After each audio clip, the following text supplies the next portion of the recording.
Hello, hello, hello. Welcome to Royal Sussex Live. Welcome, one and all. Church Nelly, you were the first one here. Very nice. Church Nelly, I know what you did, but that's okay. I'll talk to you about that later. I know what you did. And somehow I'm not surprised. I mean, after all, you are from the South, right? That explains everything. Uh, you just have to stick around to find out. This Yankee got an accusation. Let me see here. Black Queen. Hi, Black Queen. Helen Marmon. And who else? Fabi Baron. And Thula Thula. Or was it Tula Tula? Let me see here. Lottie, Rodney Jackson, Shirley Kearney, and Lydia Washington is here. Happy Sunday to you too. Connie Balmer. Hey, Connie Balmer. Connie Balmer. All right. Judy Muscated, and let me see here. Lady Metatrons. Is that right? Metatrons. All right. B my trim. Okay, so I'm gonna scroll all the way down to the last person, and of course is Connie Balmer. Okay, and S. Hi S. And Church Nelly again. All right, very good. Okay, so let's get started. Seeing that it's so late, I cannot believe this happened again. But the new computer, I seem to have crashed the software. I mean, there's nothing wrong with the computer, but they said that whatever I did. Anyway, I was on the phone with Apple Care for hours. I am so frustrated because I had like a video I was going to drop last night and I couldn't because the thing locked up on me. So the same thing happened to the old computer, happened to the new computer. So now both of them have me locked out of my um, what do you call it? My iMovie. However, I can still you enter as a what do you call it? A guest. If I just open up the computer as a guest, if I'm a guest on my own computer, then I can still use it. So it's just that particular. Anyway, it's kind of difficult to explain, but I have done it again. See, I told you guys when I get a new computer, I was going to crank them videos out one after the other. And have I been getting down? I have been getting down so much so that I done locked it up again. Oh, I cannot believe it. I'm so frustrated. So when I'm done, I'm going to have to get back on the phone with Apple because what they told me to do did not work. How terrible is that? And see, I get into those little creative moods and I'm just cranking them out and locked up the computer again. Anyway, that's enough of all that. Who shot John? Let's get to my few revelations I would like to share. Um, Let me see. Oh, I can get rid of that. And remember, in Montecito, there are no leaks. Also, in um, Kensington Palace, they love to hear about pulled pork sandwiches. As a matter of fact, I have it on good authority that they actually serve pulled pork sandwiches. Yes, I have it on good authority that they actually serve a good pulled pork sandwich. So, I mean, sometimes you're just over there at Kensington Palace, you're minding your own business. The next thing you know, somebody offers you a pulled pork sandwich. It's the darndest thing.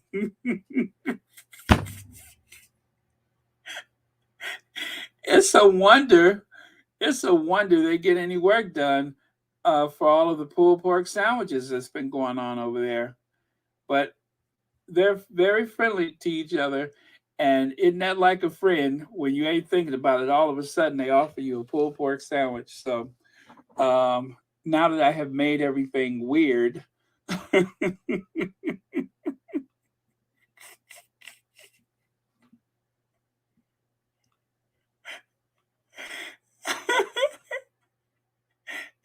I tell you what, at least you don't have to go to some restaurant in Poland for it. You can actually get one right there,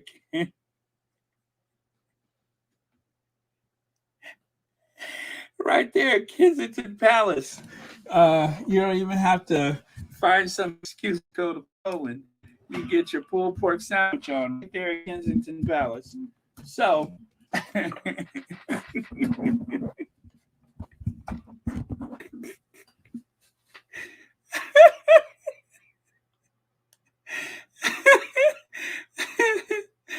oh, I tell you, one of the lowest points for me was a day I, that I heard another content creator reference the pulled pork sandwich. Oh, I said, oh boy, I have corrupted this very nice lady. She was doing just fine until I corrupted her conversation with the pulled pork sandwich.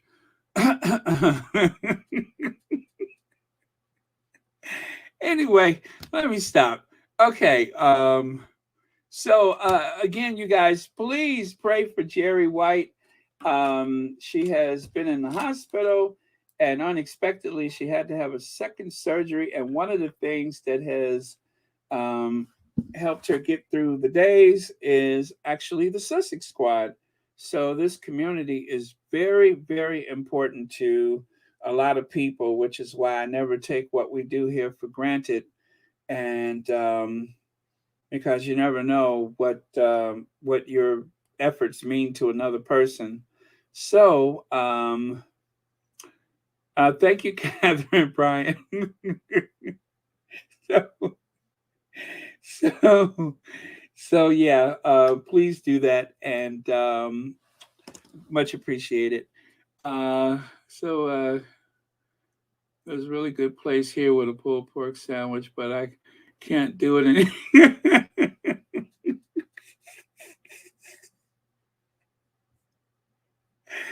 Okay, okay, we got to get serious. Let me put my game face on. Ugh, all right. The I-95 overpass collapsed in Philadelphia after a tanker truck fire. Officials warned that repairs would require heavy construction and cause delays during Monday morning commute. Well, yeah, that's one thing, but the other thing is, I-95 is notorious for deliveries, and there are going to be quite a few people along the northern sea board, especially the eastern seaboard. Um, what could I say? There are going to be a few people who may have to turn to Uncle Gary. See, and I was saying I was going to get serious. There are going to be a lot of people who need to turn to Uncle Gary because their usual supplies from the I-95 corridor will not be available. So, just a warning, if you were expecting any deliveries and it has to do with I-95, well, there's going to be quite a bit of a shortage in terms of party favors. So, or is it party pieces? Anyway, this is going to have repercussions in so many areas, whether it's oranges from Florida.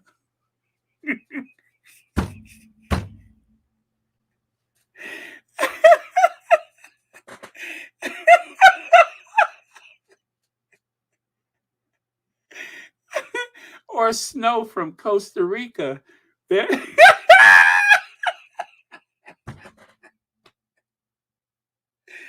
Oh, I'm sorry. I'm sorry. You know what, guys? Let me get serious because this is terrible. This is going to ruin people's commutes. It's not about parties. There are people who need to work and people who depend on I-95 day after day. As a matter of fact, there's usually a heavy police presence along I-95 just looking for people trying to get to New York City. So at any given time, you could see people of color pulled over on the side of the road on I-95 under suspicion of who knows what. But yeah, so this is terrible. Anyway, you guys, all right, now let me get serious.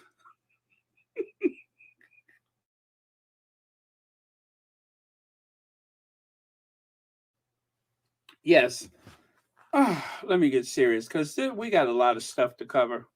So, anyway, Prince Archie's birthday gift inspired sweet act of kindness from British shop owners, exclusive. Well, no good deed goes unpunished, as we know. And if there's anything that I have learned over the past few years, is what it means to be a person of high influence like a Prince Harry. Not that I am that person, but I mean seeing the world through Harry's eyes, seeing the world through Meghan's eyes, and actually paying more attention to the idle gossip and, of course, all of the fake stories that's in the news. I mean, I knew it was bad.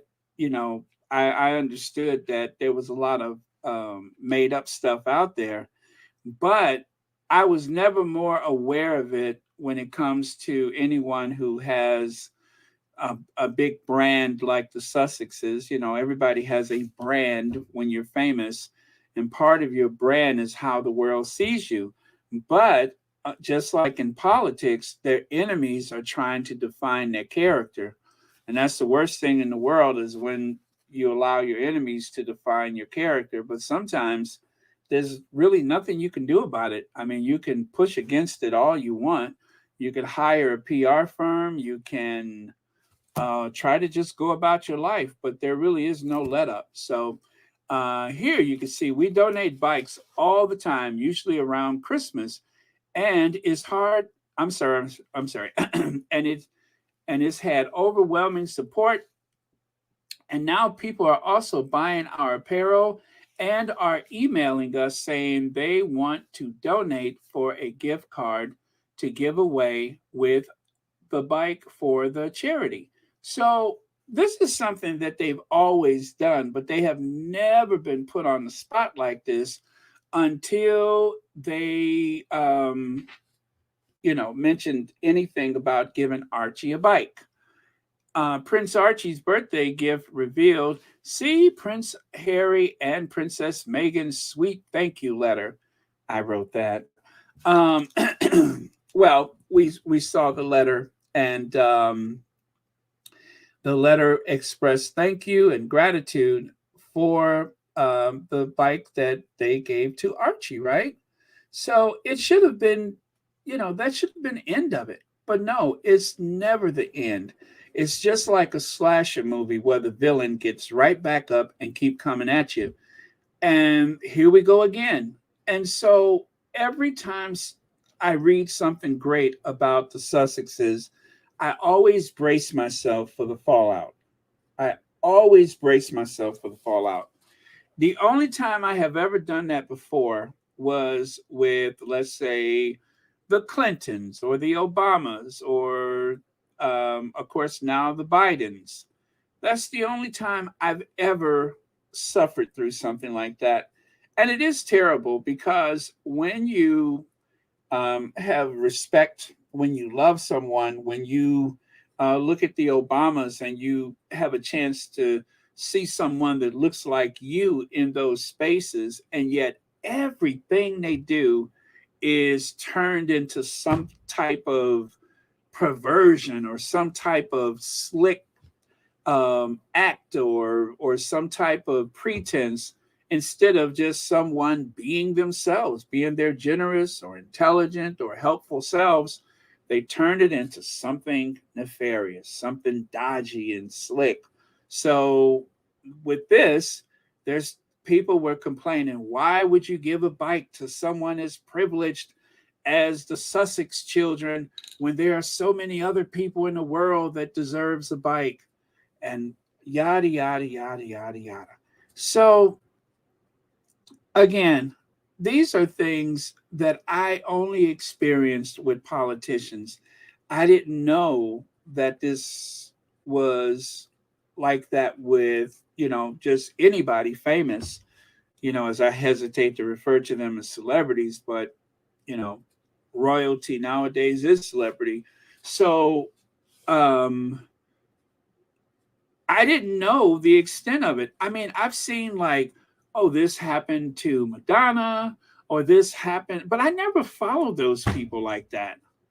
I never followed anyone that was famous. I only paid attention to my favorite politicians. I didn't know how intrusive it was. I didn't know how much they made up about people. So this is a lesson learned for me. I didn't realize how terrible the press could be until, like I said, I started seeing the world through the eyes of Harry and Meghan. And what I see is heartbreaking. What I see is heartbreaking. They blame you because people won't stop talking about you. A friend of mine had told me that Harry and Meghan are overexposed. No, actually, of course, they blame Meghan. Meghan is overexposed. And even when I tried to say, well, nobody has seen her for 5 months, they don't believe it. They think that the person that is being ravaged by the press is repeatedly making appearances or doing some provocative move or something like that just to get attention. And it just goes to show if nothing else we get out of this, I could think of two things: seeing the world through the eyes of someone who has been, um, I don't know if I should use the word victimized or commoditized. What is it? Okay. The Sussexes are a commodity to the press. Yeah, they have become a commodity to the press. So this is something that I've seen about that. I mean, I heard Johnny Depp speak about that years ago on Oprah, but I still didn't get it. Now I get it.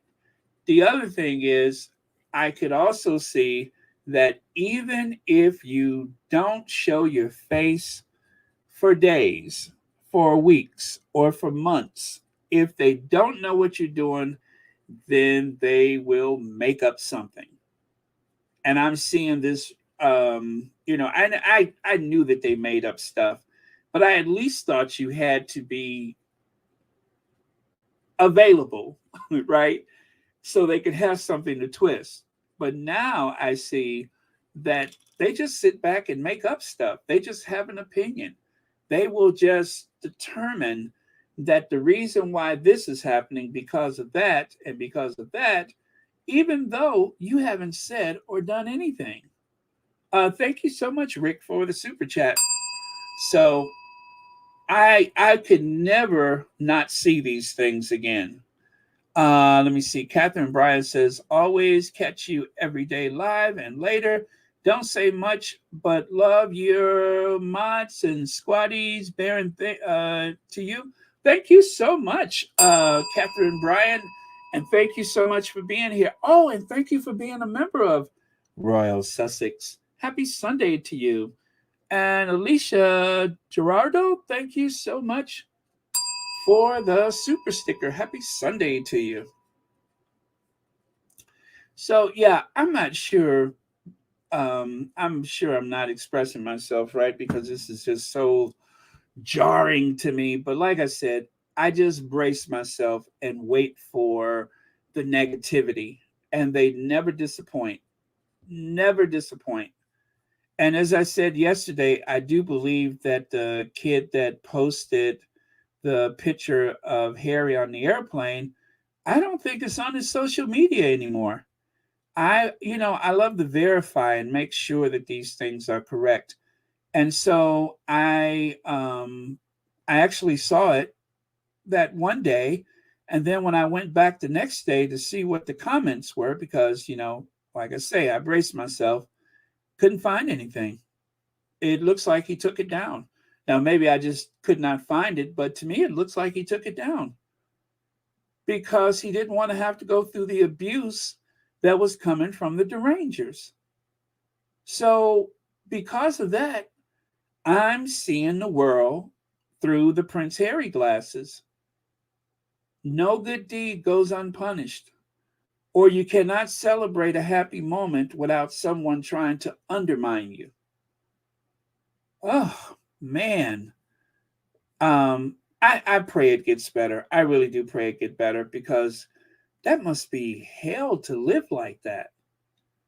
That must be hell to live like. Well, what am I saying? I mean, I've had people that I thought were my friends that seemed to try to undermine me and speak negative and sow seeds of doubt.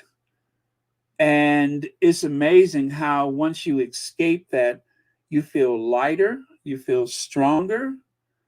Um, how did Gladys Knight say it?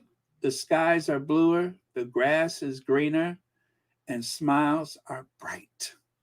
That's how it feels when you get away from that negativity. So the good thing is, though, the Sussexes have some really good quality human beings that they see day to day, friends, family, and I suppose so long as they avoid the social media, they'll be okay.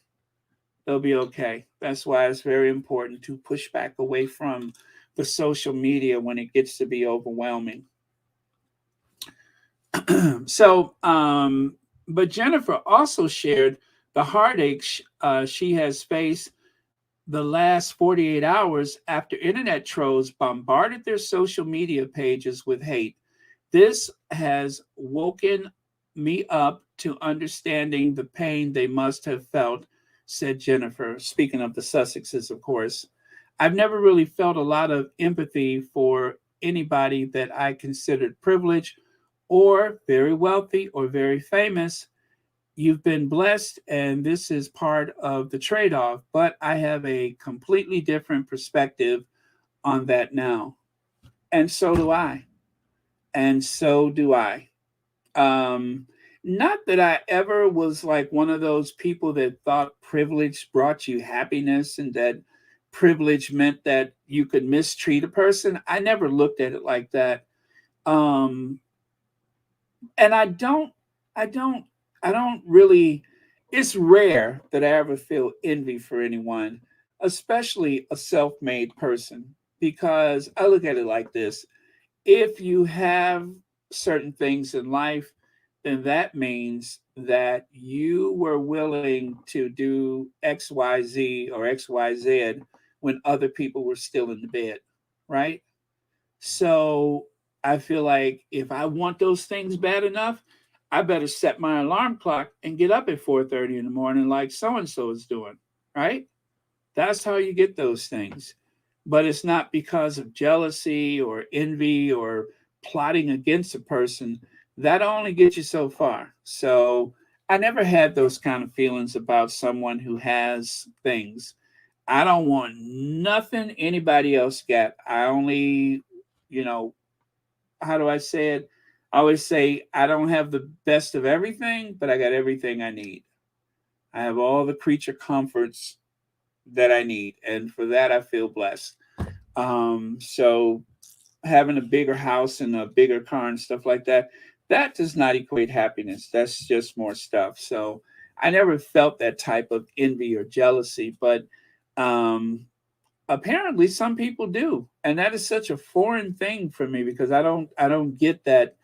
Um, because they have so much that gives me a right to mistreat that person, or that I can dehumanize that person so much that I can say without a doubt that that person's children is not real. And someone just, and thank you whoever the moderator was that removed that, someone just put into the comments the other day, how can you support them? Those children are not real.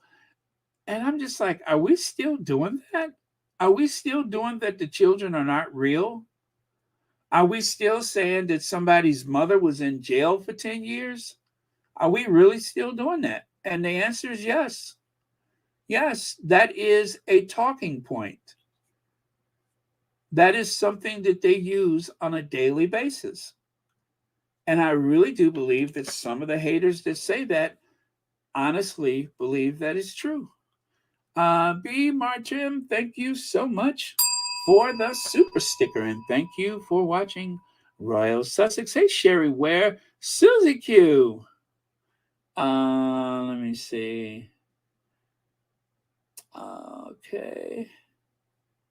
Fatima says, I never believe if you are privileged, you're somewhat not human anymore. I believe if you're nice, you're nice. That is it. Um, Let me see. I worked for rich people a long time ago. Everything is not always as it seems. That is so true. That is so true. Um, I remember a long time ago, I used to watch Oprah every day, and Oprah had the heiresses from quite a few families here in the US, like the Standard Oil family. I think was that the Rockefellers, or was, yeah, I think Rockefeller was Standard Oil, right?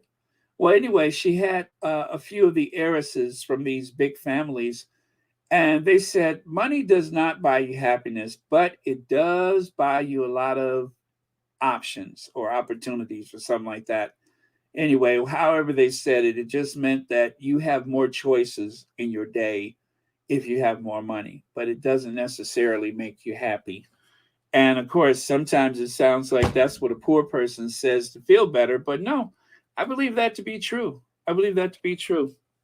Um, it doesn't necessarily make you that much happier, and that's why some rich kids, when they are born into that wealth and they haven't worked for it, a lot of things can go wrong. But I think in Harry's case, it was his mother dying mysteriously in that tunnel in Paris. I have no doubt that if Princess Diana could have been there for Harry all these years, that her nurturing and her love and her, empathy and affection would have made him um, that much more of a well-rounded person than he is already. I mean, that's why Diana used to take them to McDonald's. It wasn't for the food; it was for the experience of being around real people. And I remember once when they said they went to Disney World and the employees were trying to let them jump the queue, and Diana said, "Oh no, we'll wait like everybody else." I mean, I've been to a theme park and I've seen them let nuns go through, and the nuns were like, "Bless you," and they just kept walking. So a lot of people, will jump the queue, but Diana was like, "No, they need to know what real people do, how real people act. They need to know how to move like real people." Well, with one of the brothers, that seems to have taken root, and with the other brother, well, he's a mess. But yeah, so I have no doubt that Harry um, would have likely have not experienced as much of the abuse that he has from the press if Diana was here. And probably both of them would have been out of that family together. Probably both of them. You would have them here in the U.S. probably, or somewhere else in Europe, and yeah, I think Harry would have gotten out of that, especially the way he felt about his mother and the way he still feels about his mother. I believe that both of them would have made a run for it. Okay, Tashmax says they only do this because of their racist views. They don't put the same energy for white royal children when they receive gifts. That is a good point, Tashmac. That is such a good point. To them, people of color don't deserve kindness or nice things. That is so true. That is so true. Do you guys remember Carol Moseley Braun, Senator of Illinois? Carol Moseley Braun? Rush Limbaugh was so preoccupied with anything and everything that had to do with Carol Moseley Braun. And every time he mentioned her name, he would always play the Jeffersons theme. So his theme for her was, oh, now that she's the first black United States senator since Reconstruction, she's coming up in the world. She's only got the life she has because she's a senator, as if 100, actually 99 other senators couldn't say the same thing.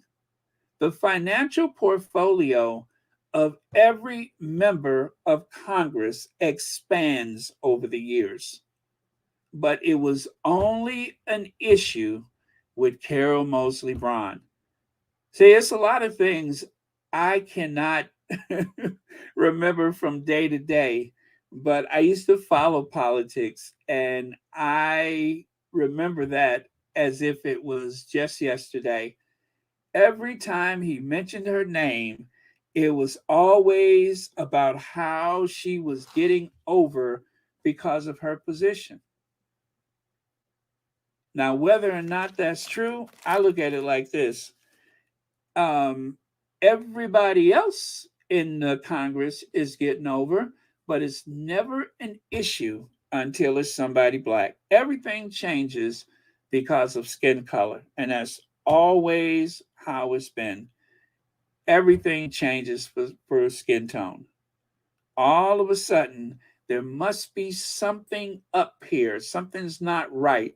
So I'm pretty sure that by next week, the narrative will be that the Sussexes shook them down for that bike and extorted them, boiled a rabbit in their kitchen, and or something they'll make up. But it had to be something more to it.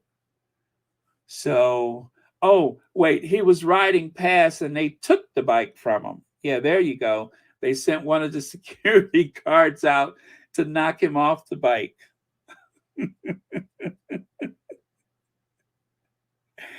No lie is too ridiculous. There's no point that is too low. But yeah, so I remember that. And it was the same way with the Obamas in the White House. Um, um, what's her name? Michelle's mother was remember that ad that they had during the actually it was something they leaked on the internet. They said that her mother was trying to ask for payment for child care for the grandkids, and that anyway, it was so stupid, but people believed it. People believed that her mother was requiring child care payments because of her grandkids and them being in the White House. That really was a thing, and people did believe it. Doria wants to move into Frogmore. They're getting a wing ready for Doria. Doria has a yoga studio. Doria's probably, it was everything about what Doria was going to do at Frogmore. When Doria wasn't thinking about coming over there, rarely visited, and when she did, they were so frustrated because they didn't have any warning about it. Okay, so Hillary Clinton did not have a lot to say about Donald John Trump, but she just tweeted this tweet day before yesterday when she got the news. Yep, bringing this back in the light of recent news, get a limited edition, but her emails had and support. What is that? Onward Together group working to strengthen our democracy. Yeah, so that's what she posted is a way for you to get one of those, but her email hats. Hello, Daniel Medical. Thank you so much for being here. Yeah, but what about her emails? What about them? At least she didn't have government secrets stacked up in the bathroom where anybody could go to the bathroom and read about a first strike opportunity on another country. At least she didn't have that. I mean, you go in their bathroom, I'm pretty sure you'll find the occasional Bill Clinton magazine hidden behind the clothes hamper. One of his books or magazines. But aside from that, I I don't think there's anything else you're gonna find. Let me see. Oh, what was that? Sherry said. Oh, that was for Church Nelly. Oh, that's not for me either. Okay, let me keep moving then. All right, so um, someone posted this on Twitter. Melania back in New York City to play Samantha on Sex and the City. Return her Chanel bag for cash. Use the bathroom since the one in Mar-a-Lago is filled with boxes. Find the gold she buried in Central Park. Endorse Chris Christie. Visit her old body parts. And lastly, ask for asylum. So, why do you think Melania is back in New York City?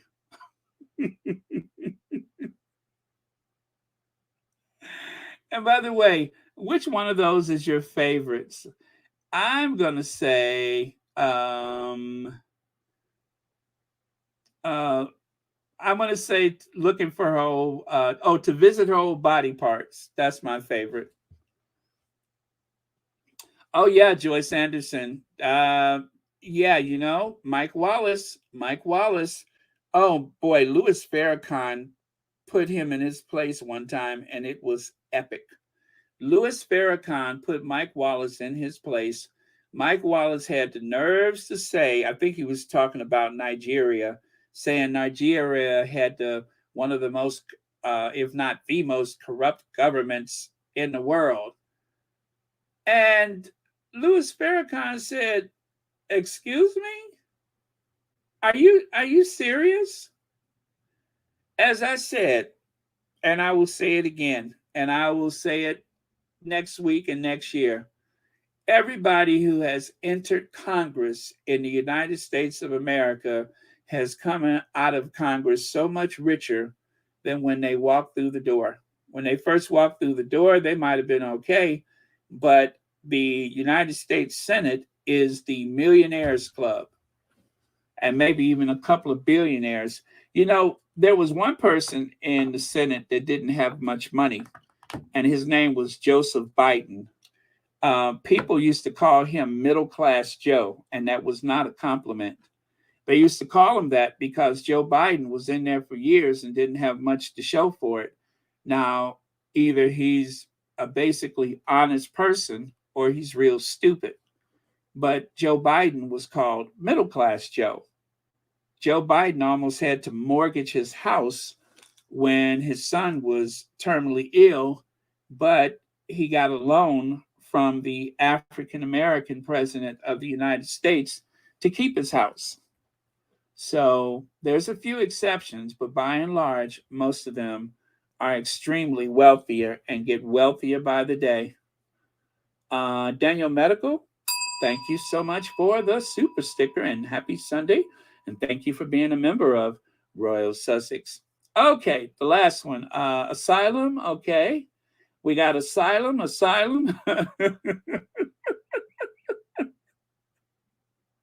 Sex in the City. Let me see. All of the above, says Anastasia.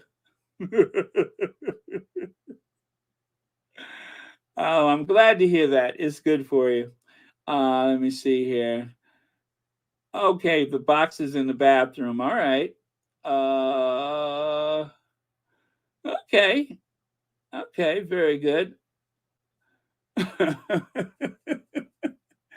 Oh, she's coming back to be president. Oh man. When I saw this, I let out a scream. I thought that was so funny. Okay. Let me see here. Okay. All right, moving on. So right here it says, this is the most tragic family I've ever read about. The betrayal, manipulation, deception, and competition broke my heart. I know there are two sides to every story, but Prince Harry's life experience is one of the loneliest and most abused I could imagine. Daily lies, no love. Now, the person who wrote that, I think they're an educator. And of course, because of everything I just told you, I had to cover up her name lest anybody would go and target her, meaning the Darrangers. You see how I'm seeing the world through Harry's eyes? And also, it's right on the theme that we just spoke about, which is that privilege doesn't necessarily equate happiness. And if nothing else, this is making me emotional, but if nothing else comes out of everything that has happened with Harry in the past few years, the fact that people know his story, that he's not suffering in silence, that he has a chance to be heard without being shouted down by the tabloid media that has caused all of the hardship and heartache for him. I can't help but think that this is going to go a long way to bring more quality to his life, that he's being heard. One thing that all of us need, something that is universal, something that um, can save our lives, is to be seen and to be heard. I don't know if there's anything more painful than to be invisible when you're suffering. That somebody takes your hand or puts their arm around you and let you know that they're there for them. That is powerful. So because of Harry's truth, the truth as he knows it, the truth as he speaks it, now he has a chance to let the world know who the real Harry is. And yeah, they're still trying to shout him down, but overwhelmingly, people love and support Prince Harry. Yes, sometimes our voices are not as loud as the tabloids or the Darrangers or the haters. And every day I try to understand how some of those same people that cried for his mother has so much hatred in their hearts for him today. Which just goes to show that those people were no good in the first place, that they were so easily turned and manipulated by the tabloid media, by the right wing hate mongers, by the Brexiteers and the MAGA people. And if you are a Brexiteer and if you are a MAGA person, you're in the wrong place. You're in the wrong place, because I promise you, I have nothing nice to say about either one of those things. Not that I don't have any problem with the people, because people have been misled. The people have been lied to. They have been programmed and brainwashed to believe that if there's a brown person, there's trouble, or a fear of others and such. But as for having respect for the movement, no, I respect the people, but I don't respect the movement. That is going to lead to the decline of the Western civilization. MAGA, Brexiteers, and quite a few other movements out there. So right here, Prince Harry's son case revealed the hacked and blogged smoking gun stories. You have the Sun published stories about Prince Harry's mobile phone and texts. Rebecca Brooks, now News UK CEO, was editor at the time.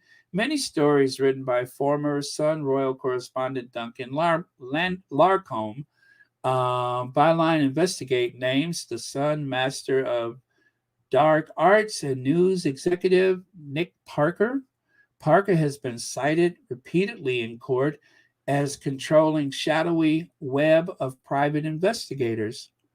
He set private investigators on cancer and 7/7 terror victims while they were in hospital. Parker was news desk go-to guy for obtaining private phone billing data, blogs, and other illegal information. Rupert Murdoch pledged to sack anyone convicted of crimes, yet Parker Steele, the Sun top operator, despite being found guilty of handling an MP's stolen mobile phone number. So it's continued at least up until 2019. Is continued. That was 4 years ago. And then right here, I I've never seen this before, but apparently this looks like it was a center page, obviously. This is one of the stories. This is what Harry was in court talking about. One of our boys, Harry's brave girl, tears on phone to his Chelsea. Or right there that lets you know what happened. That lets you know that there was phone hacking. And while they are struggling to um, define their relationship, to be in a relationship, to be there for each other, they had people plotting against them all the time, day and night.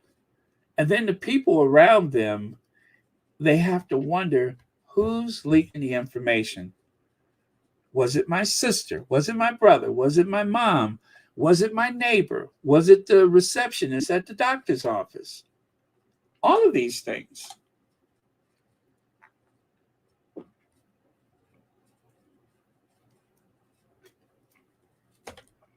No peace of mind. And anybody that Harry met, anyone that he was fond of, was likely to be targeted next. So if Harry would have just played the game, Harry would either have been, well, I guess he probably never would have got married. It wouldn't even be a matter of him being divorced. He would have never got married. He would have been there as the butt of the joke. I even saw someone yesterday on a YouTube channel that said that he used to go to the pub that Harry would go to, and that he was fun back in those days before he met that Meghan Markle, and that he would be behind the bar and pulling drinks himself. And I mean, it was all of these images that he recalls of Harry being available as everybody's joke, as everybody's party boy, chew toy, whatever you want to call it. Harry was there for it. And as Harry said, because of the narrative that they created about me, I began to see myself like that. I thought that that was the only way to be, was this narrative, this self-fulfilling prophecy. Oh, well, if that's who I am, I guess I may as well give into it. And then also, let us not forget, Harry said that there were many times that they would try to provoke or orchestrate embarrassing situations just so that they could have something to write about.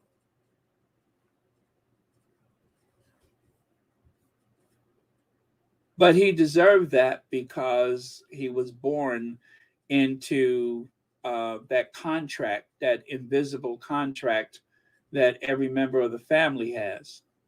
V. Brem, thank you so much for the super sticker and happy Sunday to you. And God's Child says, those who say Archie and Lilibet don't exist and tormented Meghan whilst pregnant lack understanding of spiritual consequences. In other words, generational curse. They should quickly repent and go for inner healing and deliverance. Thank you so much for that, Godchild. Thank you for the super chat. But yeah, that is true. That is true. And if you ever known, like, let's say a real playa, someone who I guess spent their time seeing how big a fool that they can make out of women, right? A real rogue. They don't sleep. They just don't sleep. If they if they have a daughter, if they have a child and it's a daughter, they don't sleep. And that's because they know what that type of generational um, torment, pain, existence. They know what that's like. Of course, they don't sleep. They shouldn't sleep because if there's other guys like that out there, um, then you know you're going to have a tough time with your daughter and even your sons, even your sons. But yeah, it's like you bring that upon the family. Thank you so much.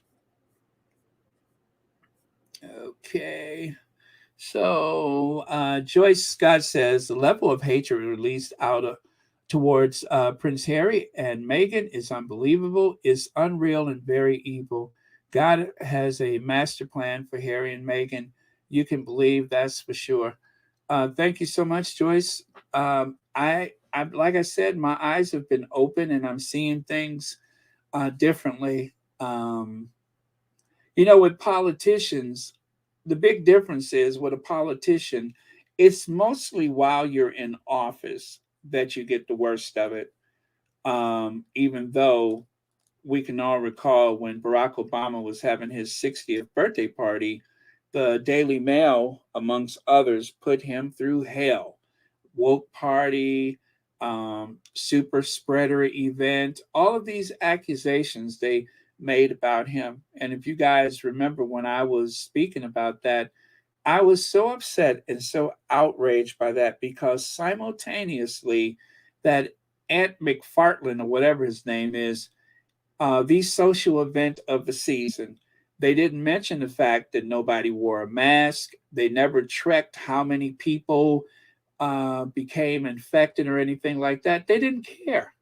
They didn't care. It was one type of story for a big catered event like Barack Obama's 60th birthday party. In other words, the former black president of the United States. And then for this white television personality in the UK, um, there was no mention of that stuff. None of it. And they both events, if I recall, took place the same weekend. But they did everything they could to try to tear down Obama's birthday party while attacking Meghan because of her birthday. And then this ant person, there was nothing said about it. There was no pandemic. There was no pandemic. So I will never forget. I will never forget or forgive the people who perpetuated that. Thank you so much. Okay. So here, well, there is Rebecca English. The Countess of Wessex meets Rebecca English in October 2014 as she attends the 10th London Press Club ball at the Court of Justice, Central London. London Press Club ball.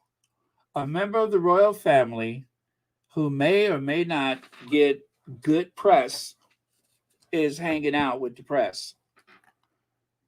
Um, the president of the United States hangs out with the press routinely when he's doing an interview or when there's a press conference. But the only other big event is the only big event is when they have the press association ball or whatever that is.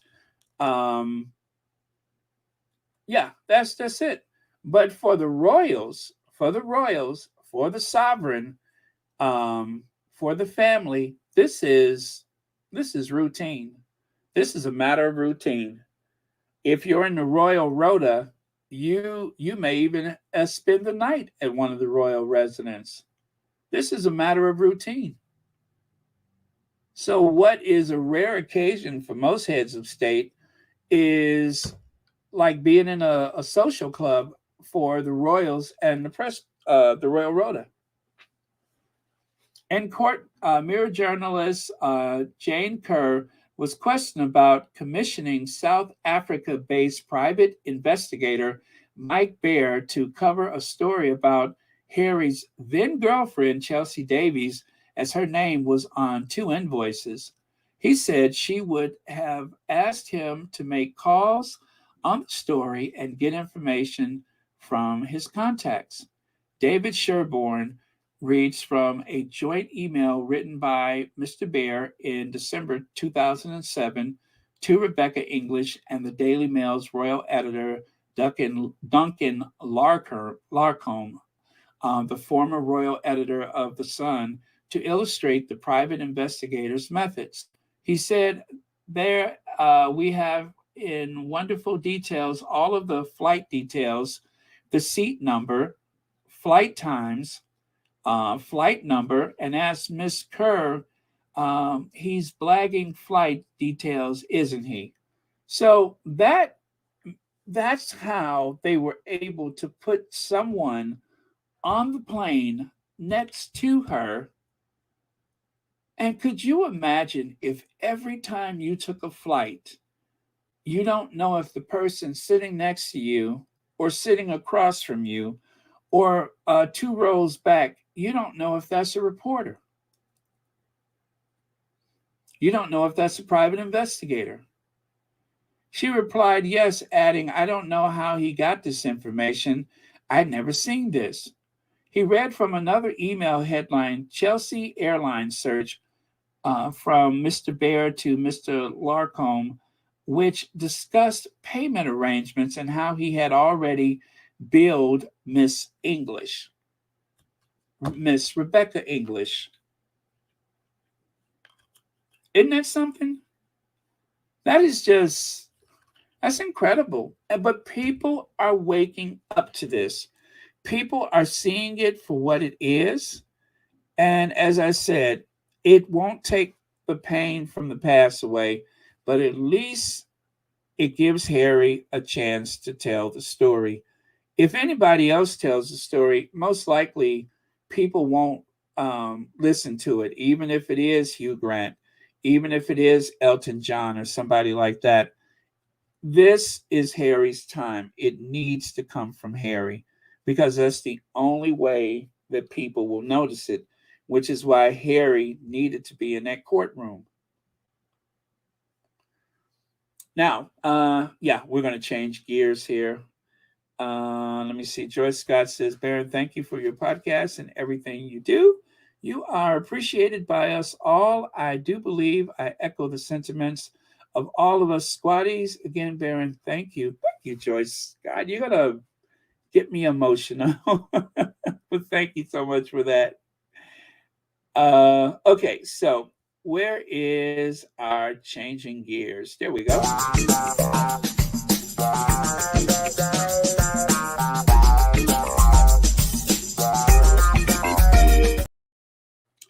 The ghetto families on 10 pence an hour making party gifts for Kate's mom, 30 million pound business empire. 30 million pound business empire. Wow, that must have been a while ago because right now I think it's worth about, about 30 pounds. The Middletons, thank you so much, God's Child. You're welcome. Sorry, all unsubscribed myself. Oh, no, you're unsubscribed? I'll try to remember to take care of that. I'll see what I can do, but thank you so much. Thank you again. All right. So apparently, and you know what? And I'm so surprised that they use ghetto in the story, but they use ghetto.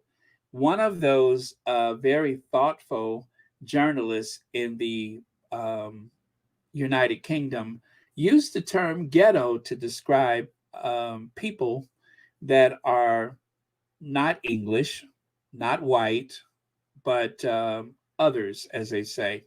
They're being othered by calling them ghetto. The business said they would urgently investigate the conditions Monica, is that whatever it is, Villegas, work 10 hours a day, 7 days a week, and get her daughter 5 and son 18 to help her. Now, how long ago was this? Oh, 2013, pre Meghan, 2013. The ghetto families on 10p an hour making party gifts for Kate's mom, 30 million pound business empire. Not Kate's parents, but Kate's mom, the face of party pieces, Carol Middleton. So, since Carol and Michael Middleton have never been slow to cash in on their royal connections, last year they launched a range of regally, regally themed trinkets to coincide with the Queen's Diamond Jubilee. How tacky. They now include giant pinatas in party packs called Little Prince and Little Princesses, blue for boy and pink for girl. Oh, okay. Is that what they were doing back in 2013? And look at Carol just smiling. Ooh, she just smiling. She never had it so good. She just smiling. She just smiling. She got them people working for 10p an hour, allegedly. And here you can see right there. While the Middletons sell their pinatas for £12.99 each, Monica sometimes earn as little as 10p an hour. That's a shame. By in sizable quantities, Carol and Michael Middleton run party pieces, which sell their other pinatas for £12.99. Monica sometimes earns as little as 10p an hour. Good Lord. So, thank you to the Sussex Squad Detective Agency for finding this. I was going through, not Thomas Markle Sr.'s house, but going through social media and found this. Carol Middleton. No, there it is. Middleton's cashing in with Land Rover deal. Family reported to have accepted heavily discounted cars from brand in exchange for acting as ambassadors. That again happened in 2013. So it, I guess, alleges that they were cashing in on their royal connections by accepting heavily discounted cars and I don't know, driving back and forth to Balmoral. I don't know. Uh, how tacky. How tacky. But yeah, I didn't, I wasn't paying attention to them. So I never saw any of these stories. I didn't care about and still don't care about them, but I'm having too much fun making fun of them. So I never heard any of this stuff before. I didn't care enough to hear anything about it. But yeah, that is what they have been up to. They have been cashing in, allegedly, on some of their privileges as part of the royal family or connection to the royal family. Life had never been so good. The Shady Bunch, the Shady Bunch. That's the way that they cash in at the Shady Bunch. Dun, dun, dun, dun. Yes, Carol and Mike Shady. Here's a story of a a lovely lady who was working at British Airways. And then one day she saw a man named Michael and she thought that he could pay.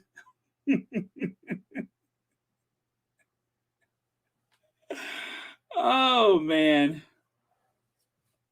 So, well, that's the story of the Middletons.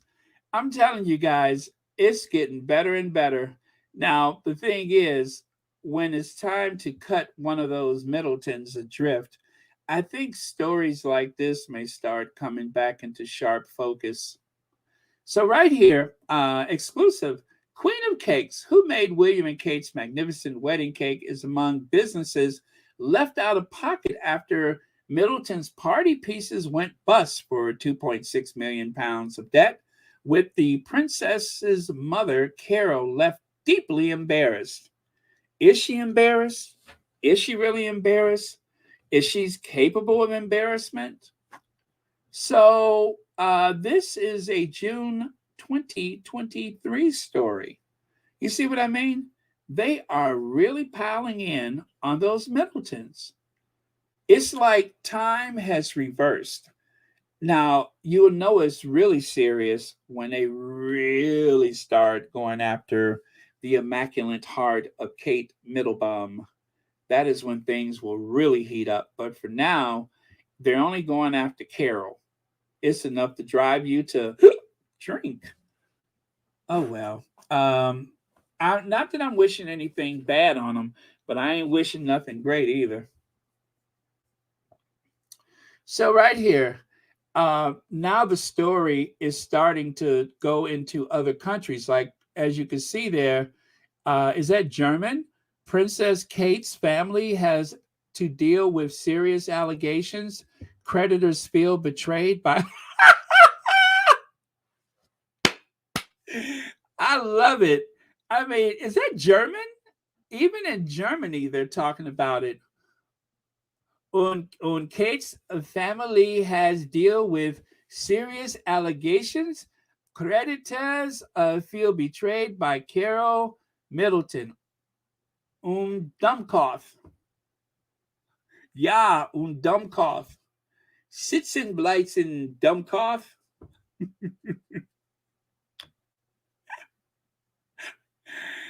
They're talking about it in Germany.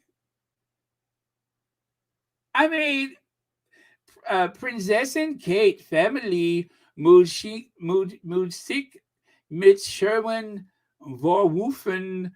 And now, see, I wouldn't take that if I was them.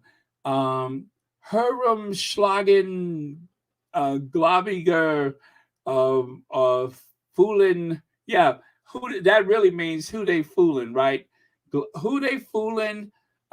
Sick von Carol. Yeah, she's sick. Sick von Carol Middleton, betrogen. Yeah, she has betrayed them. So it just sounds messier. You know what? I think I like hearing it in. I think I like hearing it in German better than I do in English. In German, it just sounds so. It just sounds so much worse. Yes, I know. Amazing, isn't it? You didn't know I was multilingual, did you? Yes, Gruben Ferlen Sick von Kero. Yeah, she is sick. Sick. Do you hear me? Sick. She's absolutely sickening. So, Prinzessin Kate, Schoen, Fugenforth, gegen ihr Muten einfach betrogen. Yes, they feel betrayed. So, and then over here you can see, oh boy, oh my goodness. Didn't they have a better photo of Carol Middleton? Where are her eyes? Her eyes are disappearing. Anyway, Kate Middleton's parents leave taxpayers 175, I'm looking at it too, £176,000 out of pocket as party firm collapses. Not collapse, collapses. I mean, couldn't they say have gone out of business or bankrupt? Not collapse. Carol and Michael Middleton received a pandemic business loan of £220,000 for their business party pieces, according to reports. But after going under this month, they will leave the taxpayers out of pocket. Wow. What a couple of sicken fartsons, or whatever you say. Farts and sicken flibbin flobbins. Now, I was thinking, why don't they ask Pippa's old man for some money?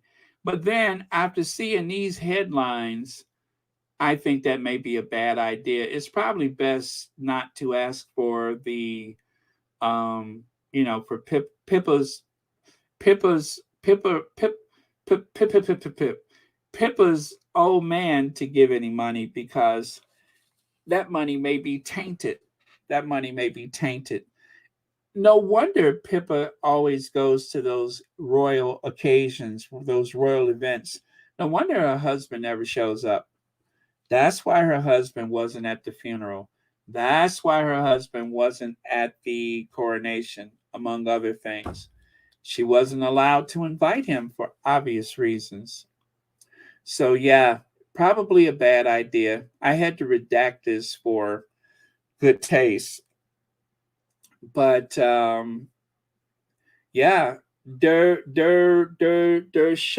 Shatik, what is that? Der Shatik Hofen, the Shady Bunch. Yes, that's what 1960. That's just what I was trying to say. You took the German words right out of my mouth and something, this and that. My Mouffenhofen. Is that how you say it in German? You, uh, you took off the words out of my Mouffenhofen. Yeah. Thank you so much.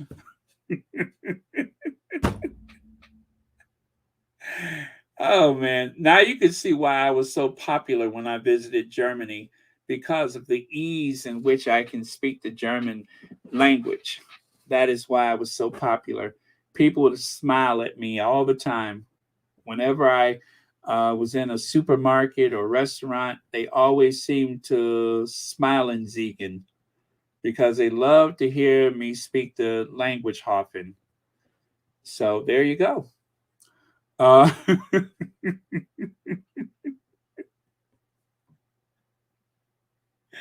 mad. Oh no, that's French. Mad.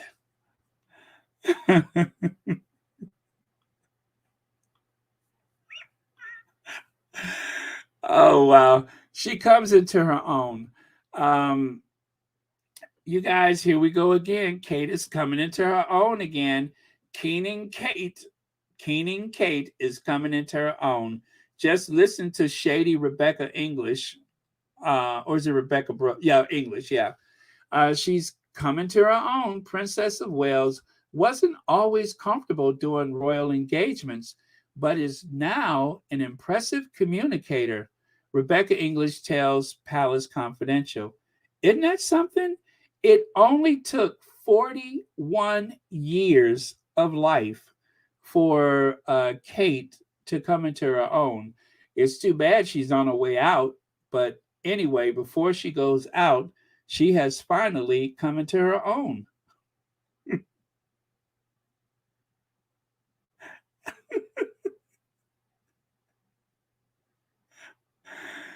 She picked the right time to come into her own, because she's on her way out, allegedly.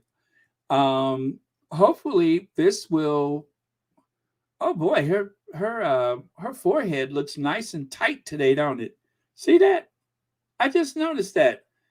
I mean, her head is shiny as a nickel. Her head is shiny as a diamond. Um, yeah, as a emerald cut diamond, a baguette cut diamond, just as shiny and sharp. That's impressive. Anyway, the Princess of Wales wasn't always comfortable doing royal engagements, but is now an impressive communicator, a royal expert has claimed. Royal editor Rebecca English said it's clear that Kate, 41, has come into her own recently. Earlier this week, the mother of three visited Maidenhead Rugby Club to take part in a practice as part of her ongoing Shaping Us campaign. Oh, that's nice. Well, oh, thank you. I couldn't figure that out actually. Um, I wasn't sure. Oh, really? Now, Sherry, where I saw that on Twitter. Anyway, you guys, to be fair to Kate Middleton, as always, we have reached out to Kensington Palace for, anyway, let's reach out. Oh, I'm sorry. We were reaching out. I would love to have met her, and she's obviously she's an inspirational woman to look up to. Obviously on to this day, and going forward and things. It is, it's a wonderful family. The members who I've met have achieved a lot, and very inspirational. So yeah, I do. Okay, you heard her. She does. She can and she does. So anyway, Kate is now a very impressive communicator. Yes, she is. So right here, here's another one. They are really fluffing up her image. As you can see right here, it says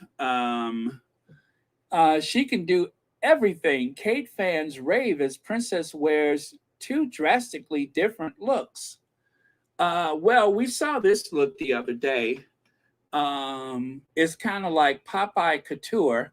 Kate fans rave she can do anything after two drastically different looks. I think it says it cuts off there. Princess Kate has impressed royal fans after donning sneakers and sweatpants to show off her impressive rugby skills with her local team. So, as you can see, this is what gets me. This is what gets me. If you ever wonder why I get so bothered, it's because you have Princess Meghan with her impressive credentials. I mean, impressive credentials. And then you have someone like mediocre Middleton who can do the slightest anything and they amplify it like she walked on water. They amplify it like she just invented a polio vaccine. They tend to amplify it as though she has just cured a disease, when all she did was put on some sweatpants and a t-shirt like anybody else running to the supermarket, and she was grinning and posing and touching and looking and posing and grinning and smiling and grinning and dodging and grinning and running and grinning and posing and dodging, and that's all she did. And there was about 50 photos in the Daily Mail of Kate with her hair pulled back in a ponytail, running around, elbowing people with those massive arms and grinning. And that was the reason to stop the presses. That's what bothers me. I can't get over how so little that the English Rose has done makes the papers. I mean, it's not like there's a slow news season or something like that, or news cycle. There's plenty to talk about besides the royal family, but they will put this on the front page when there are still people hungry. There is still water, filthy sewage rolling into the rivers and streams. Lex says, "Is this a shot right before the misses before she misses the ball?" Every shot of that event, I always wondered, did she get like hit in the face with the ball? They all look like that big grin just before a person goes to the hospital. Like, watch this, hold my beer, that kind of thing. But all of them look like that. Thank you for the super chat. Oh, thank you, Don Cumberbatch. Dunkashane. And Bittenhausen. So someone tweeted, I don't care what anyone says, she looks fantastic for a 56-year-old. So the person who posted that Express Daily screenshot actually posted it with that little comment at the bottom. So I didn't want to put their post up, but I love the comment. Yeah, so she does look fantastic for a 56-year-old. Shade. Here's another occasion where Kate was given so much praise for doing absolutely nothing. Do you remember that time she was trying to make was it an omelet? Or is that supposed to be, it looks like a puppy dog, doesn't it? It looks like a little schnauzer. It looks like she just fried a schnauzer, but that is supposed to be, um, I think it's supposed to be an omelet, or what do you call those things? Like a pancake? Maybe it's supposed to be a pancake. But yeah, so that's her version of the pancake. But remember, the tabloid said she loves to cook.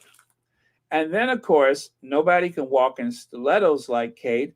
And of course, I am still trying to figure out which direction she is going with those white sneakers on. Is she going forward or backwards? Is she walking backwards?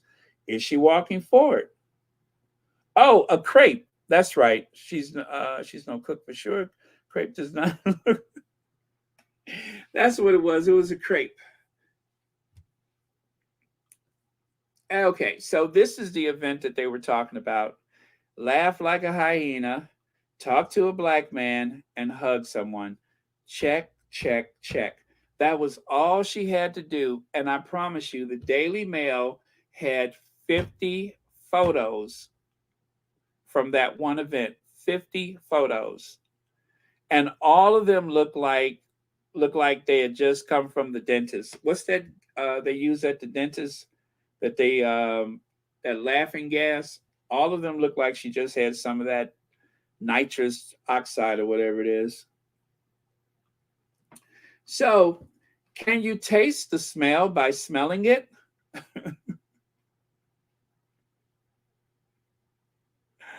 So she has come a long way because, guys, remember, it was just what, about 6 months ago that she went to a tea shop or some tea kiosk and she asked the person, can you taste the smell by smelling it? That was the Kate Middleton quote. And of course, at the time, I'm not going to do that right now. Oh, yes, Wiener Schnitzel. I love schnitzels. I love saying Wiener Schnitzels. Yeah, yeah. Look at my Wiener Schnitzel. Yeah, yeah. Take a look at my Wiener Schnitzel.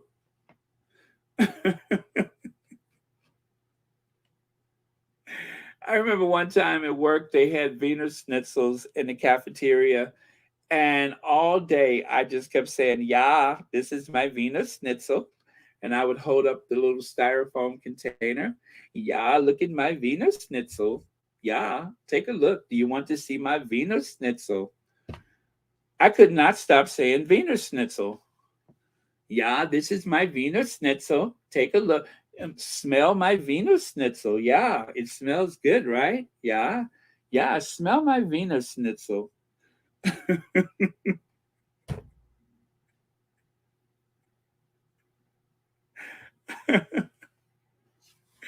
Anyway, that's enough about my Wiener Schnitzel. Yeah? Yeah. Okay. On next. So here's another occasion where Kate reached for a very high bar and came up empty. Remember, one of the ways that you can prove how keen you are and how you have come into yourself is to just go to a food bank with no food. Get out of a luxury Range Rover. Wait, no, no, no. Park 50 feet away from the door so they can get some good photos of you stepping out of a luxury Range Rover with your royal protection officer and your billionaire husband who just inherited the Duchy of Cornwall.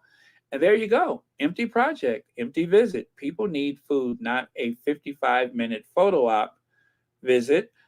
Kate doesn't know what well, anyway, that was a quote from someone. She is talking about, as usual, these two are really missing the zeitgeist. Oh, there goes some more German, yeah? Zeitgeist. That's German. Zeitgeist. Yeah, would you like to see my zeitgeist and my Venus schnitzel, yeah? Andrew Bodie, thank you so much for the super sticker, yeah? Yeah, thank you very much. And of course, one of the Darrangers had posted this, and I could not help but to take a screenshot. Um, and then I added another photo and said, really? Really?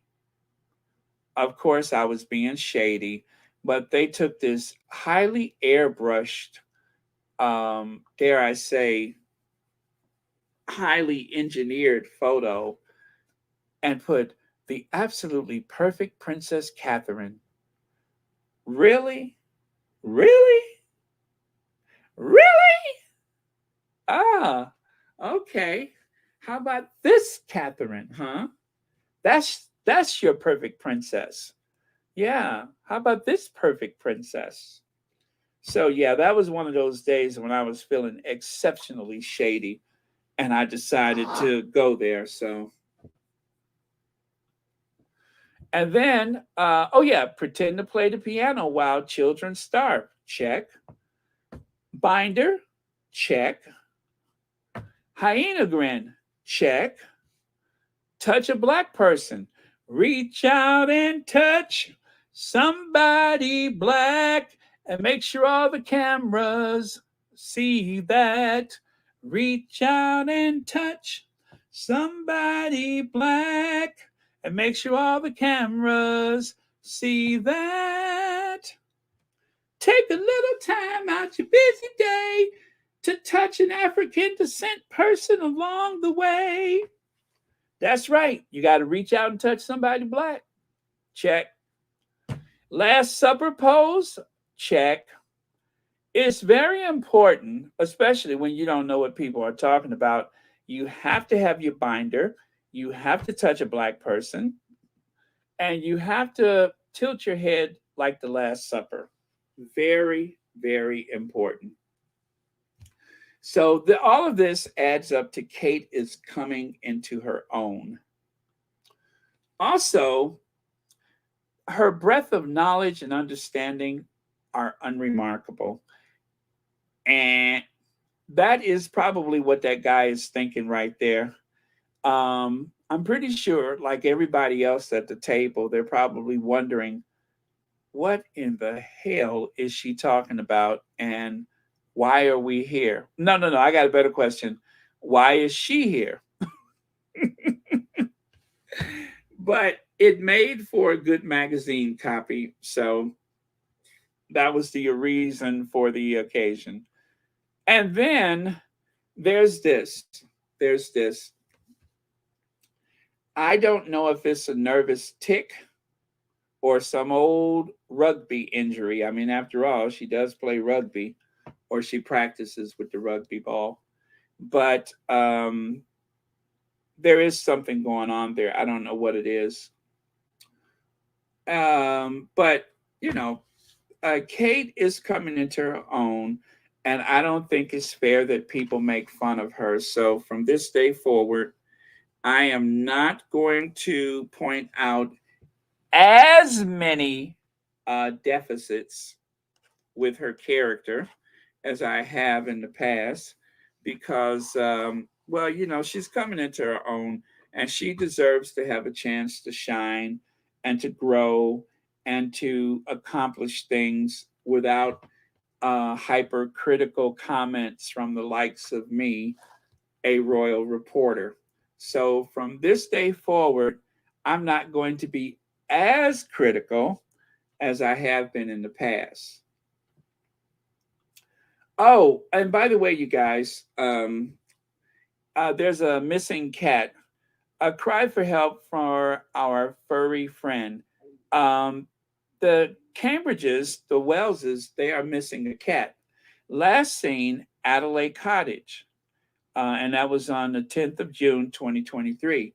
It's an orange tabby, male, neutered, has spinal condition or nervous tick,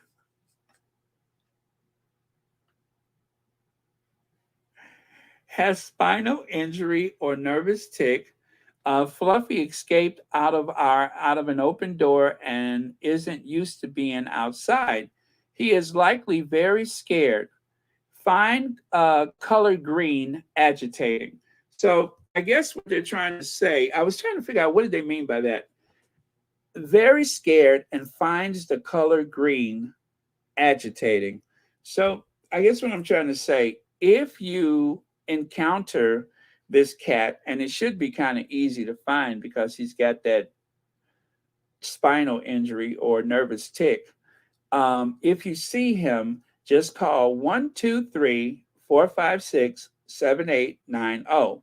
That's 1-2-3-456-7890. Because the Wellses, they want their cat back.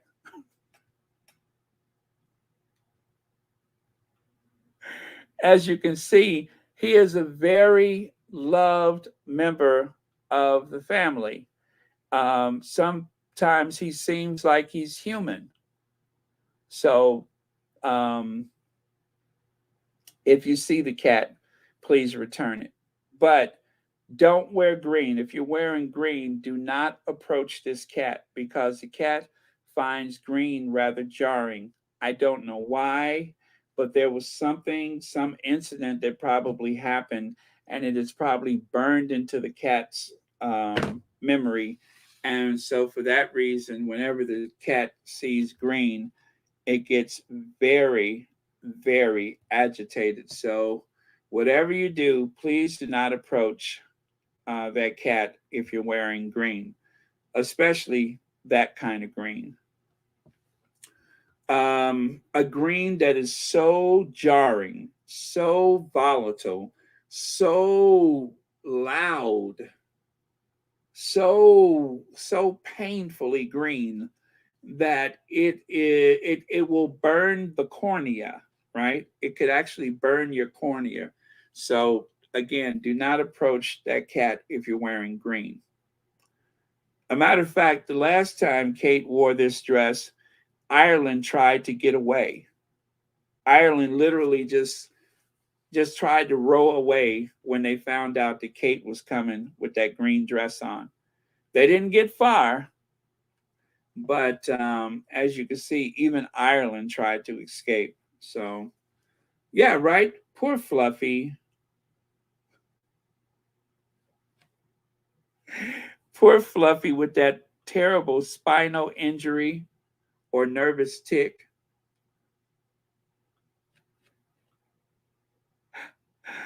Oh, man. I ain't got nothing better to do. Never believe when UK tabloids tell you Meghan is hated. The problem was always that she was more loved, more articulate, more human than them. And that's why they started the smear campaign.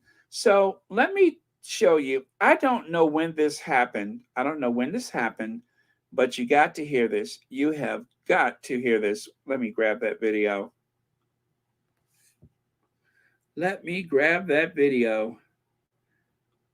It is a doozy.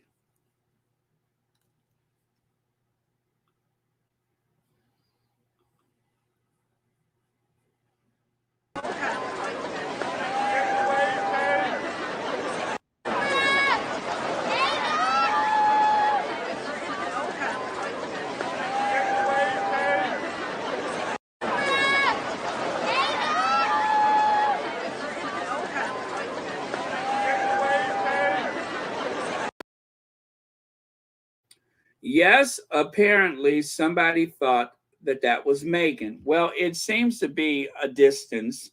So, one more time, just in case you couldn't hear it.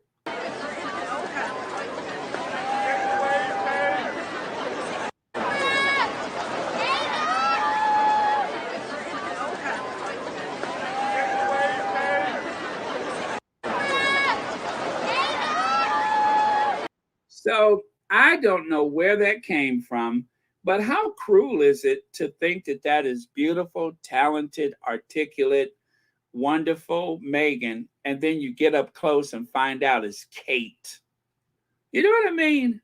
Could you imagine that at a distance, you hear that there's the royal family is around, right? And at a distance, either you hope Meghan is there or you possibly think that is Meghan, and you start waving and everything. What if you ran up there and all of a sudden there was, hi, there was Kate looking at you?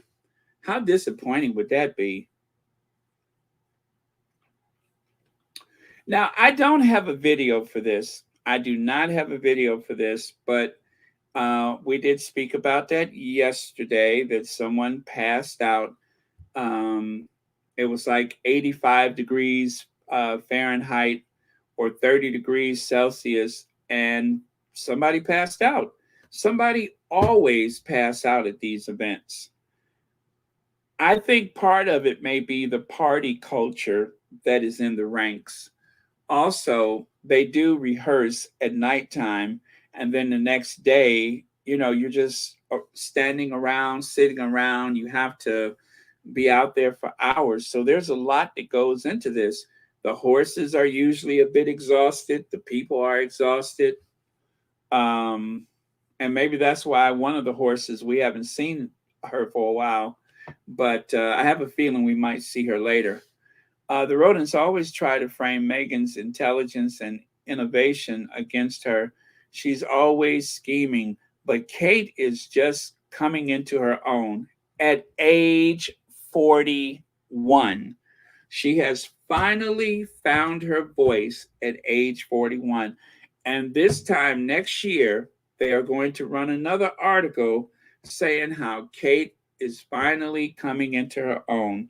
They start off the year with what Kate is keen to do, and then by summer, Kate is coming into her own, and then of course that's always followed by a very long absence and vacation.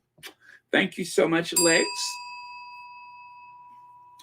So, as I said, there's always someone that passes out.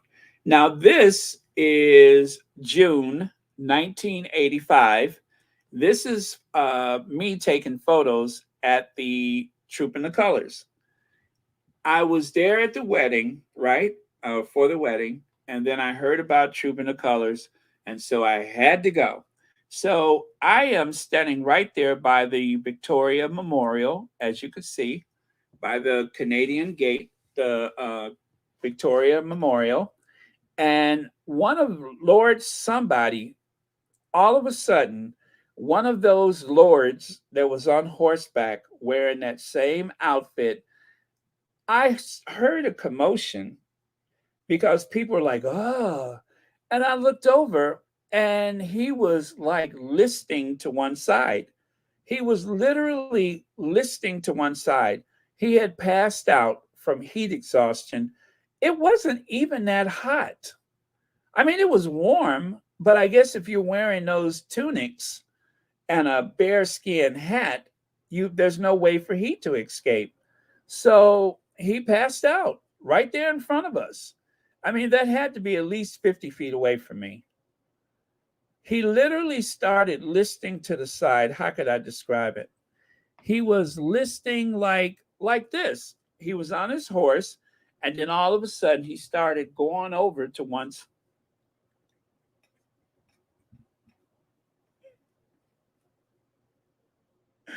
All of a sudden he started going over to one side like this. I couldn't think of any other way to describe it, so that's why I'm showing you this. But yeah, he started going. He started listing to one side. So the only way I could describe it was to say that it looked like this. I didn't have another way.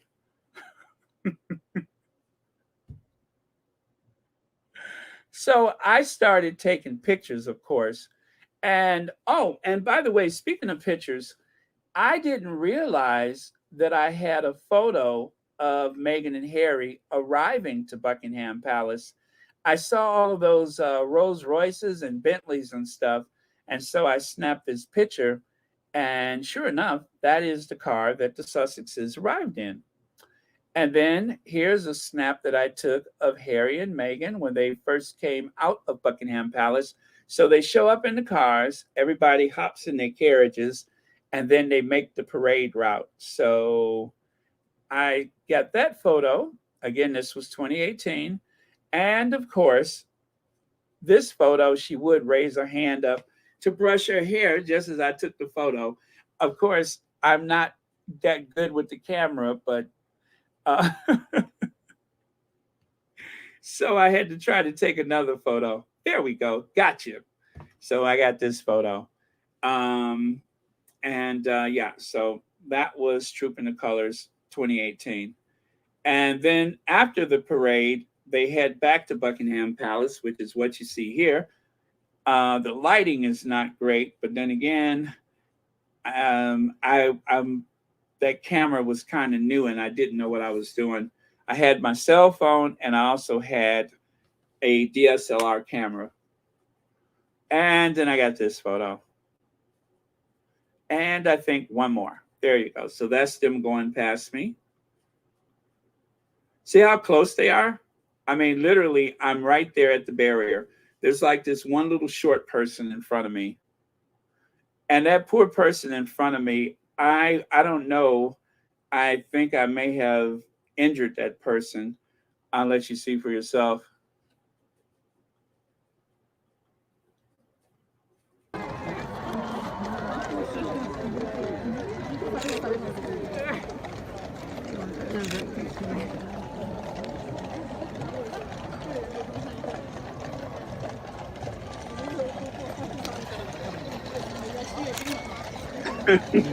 Did I just take a picture I'm so of my sorry, face? you guys are going to be all black and blue by the time I get away from you.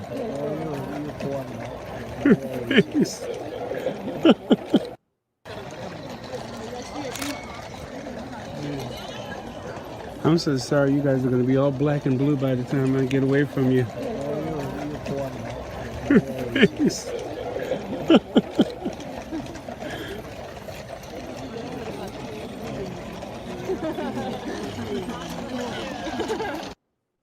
Yeah, so there I was knocking everybody in the back of their head with my camera.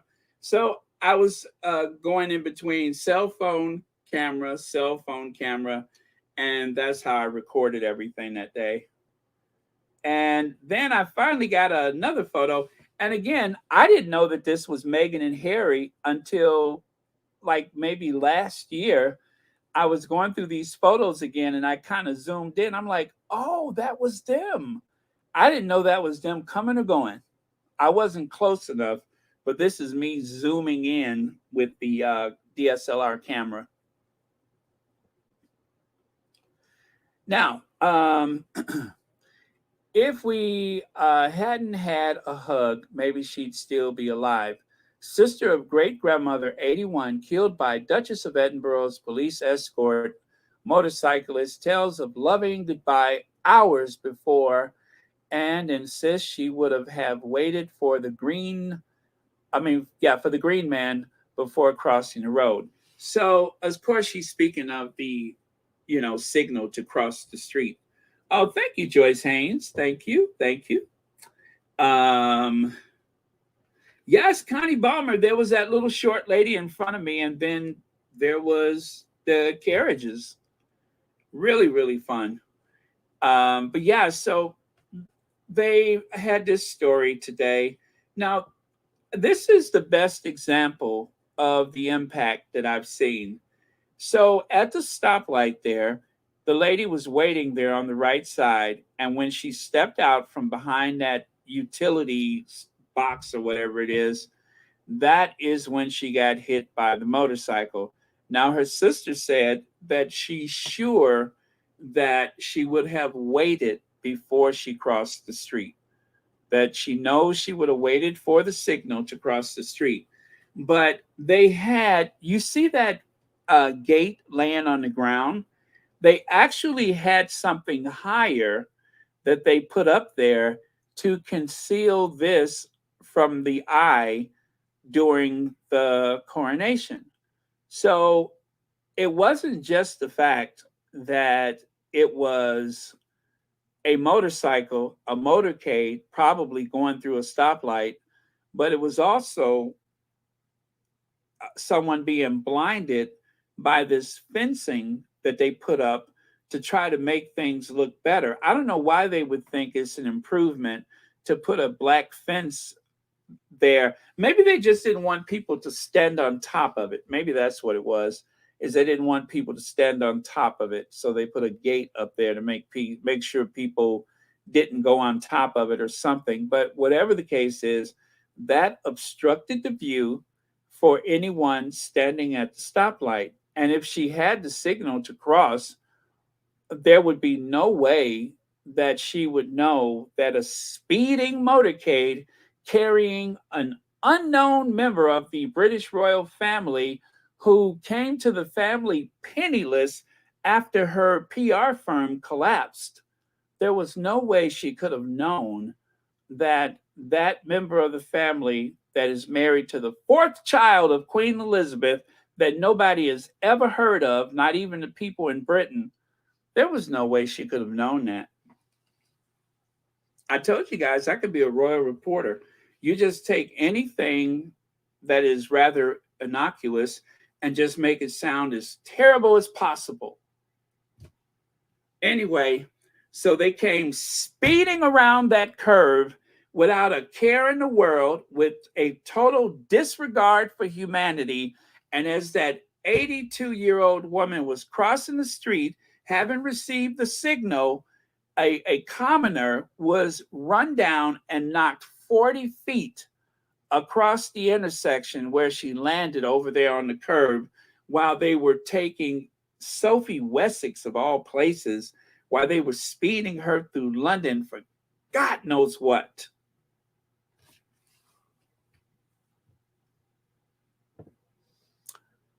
So what do you think? Am I a royal reporter? Lizzie, 34. Thank you. Oh, wait, I'm sorry. Thank you so much for the super sticker.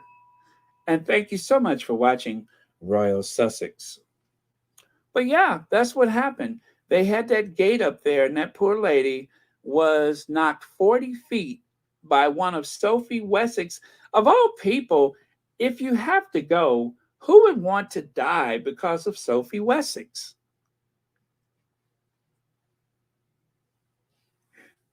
Who would want to lie injured somewhere because Sophie was in a hurry? That is really downgrading. That Sophie, not the king, not even that consort, but Sophie Wessex. Oh, I'd rather a grizzly bear or a lion, but not Sophie Wessex. Thank you, Connie Balmer. You just take a little thread and you pull on it until it sounds abominable, and that's how you do a royal report. S, thank you so much for the super sticker, and thank you for watching Royal Sussex. So Sophie, out of respect for someone who was mowed down at an intersection by a speeding police escort trying to take her someplace she probably shouldn't have been. For a while, she, was walking around like Annie Oakley, wearing combat boots or tater diggers or whatever those are, wearing some rather rugged looking boots and some ugly skirt and some frumpy old jacket, and her hair's a mess as usual. I wonder if she was on her way to the hairdresser, because you know what? I have noticed that since that day, she has been looking a sloppy mess. I don't know. Anyway, that big slouchy, sloppy mess, Sophie, who likes to give those horrible negative stares to other people, she was walking around looking all pitiful and sloppy and nasty. But you have to remember, Sophie is a time traveler. Sophie Wessex is actually the woman from the Dust Bowl photo. Remember the old Dust Bowl photo? Back when they had those Dust Bowl days in the southwestern United States. Sophie Wessex is a time traveler. So you cannot tell me that that's not the same lady that took that famous photo that's in the National Archives of the United States. That is the same person. And now it's party time. After a tasteful period of mourning, now she's ready to party. See how the sun has come out?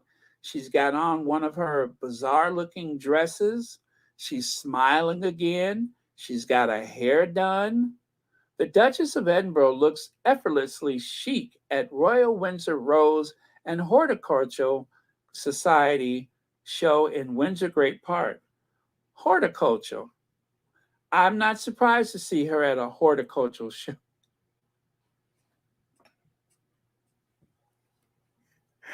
I'm not surprised to see her at a horticultural show.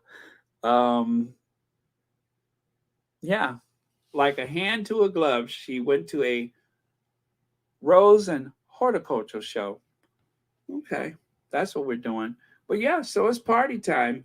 Poor Helen is buried. Her sister is still trying to tell people that my sister would still be alive if I haven't hugged her.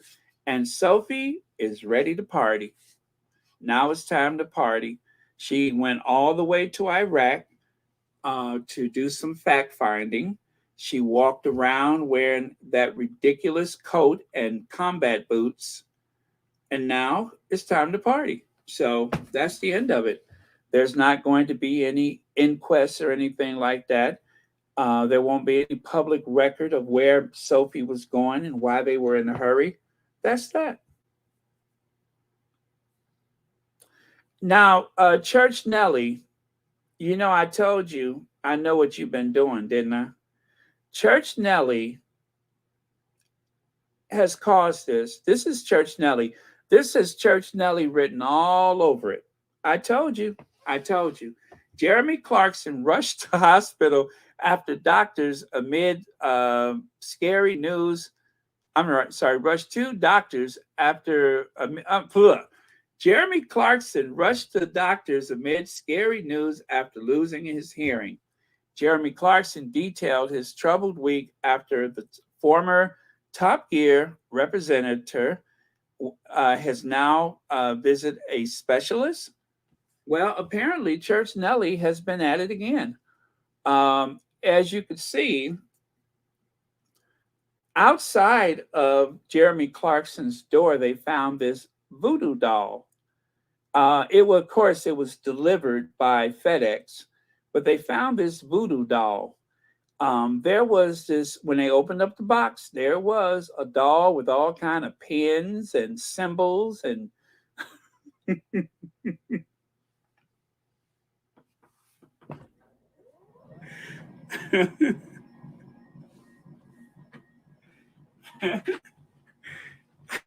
smelling of moonshine.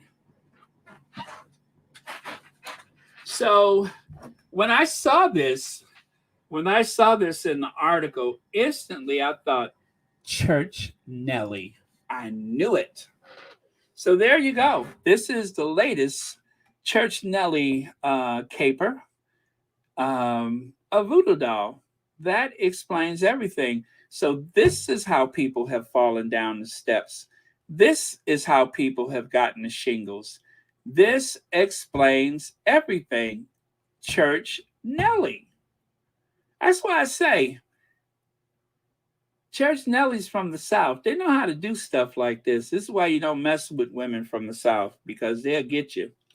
So anyway, don't worry, church. We are not going to expose you. Your secret is safe with us.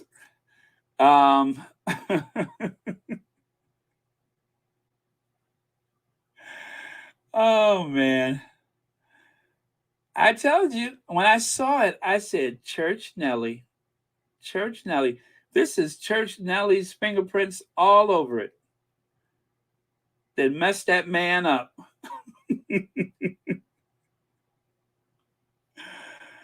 Oh, and speaking of church, Nelly, church, I'm sorry to tell you this, but remember you said you were having nightmares. You kept seeing that blue jumpsuit.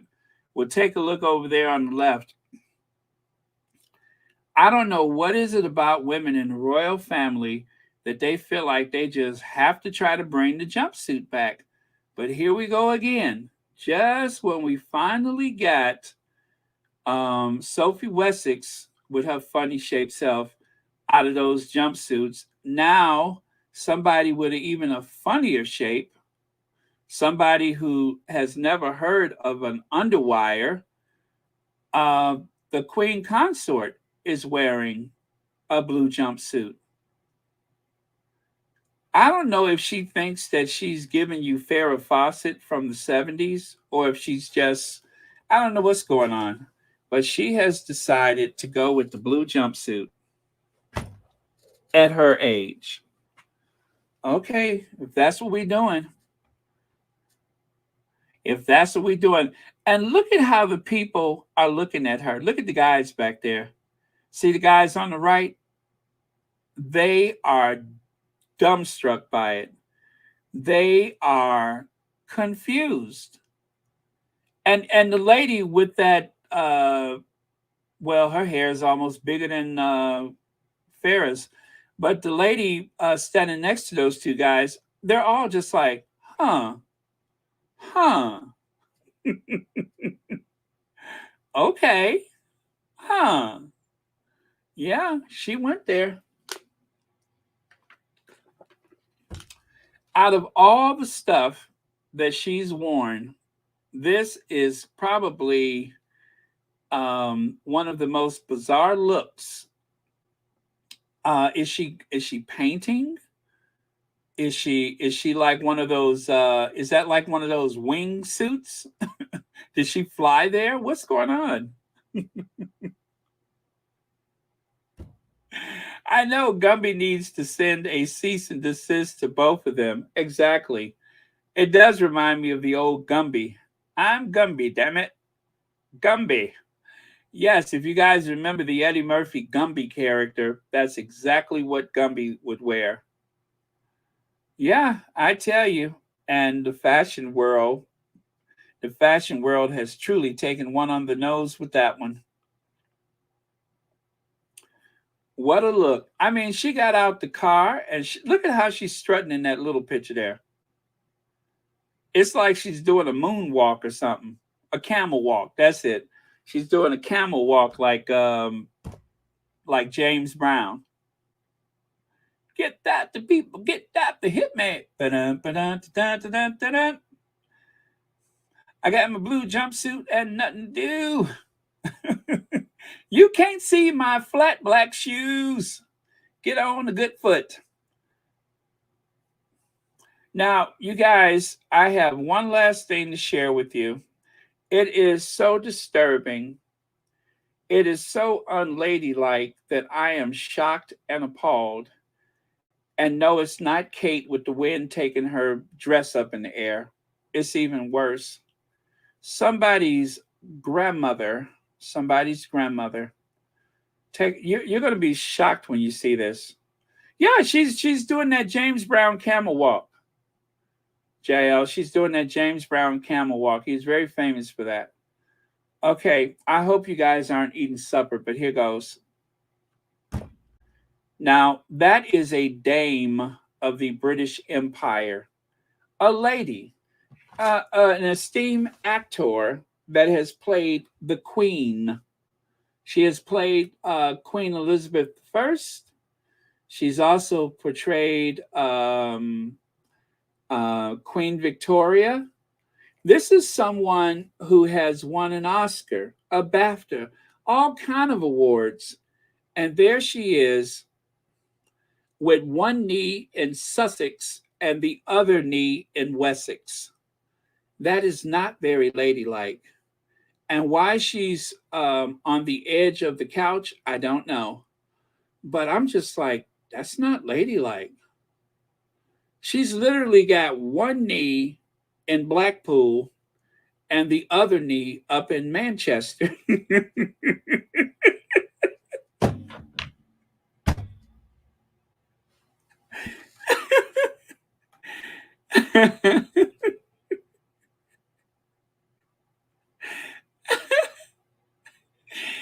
um, that's not very ladylike. I'm surprised. I am really surprised.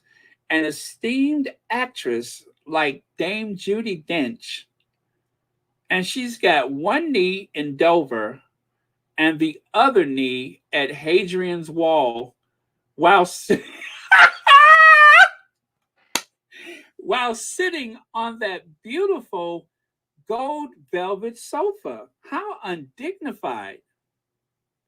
I just don't understand it. I am just shocked and appalled. It's so unladylike and so undignified. And this is while meeting with the Queen Consort. As you can see, there she is behind the Queen Consort. And then once they go inside of this event, she is literally sitting there with one knee over in Calais and the other knee up in Edinburgh. I'm just shocked. Somebody needs to talk to her.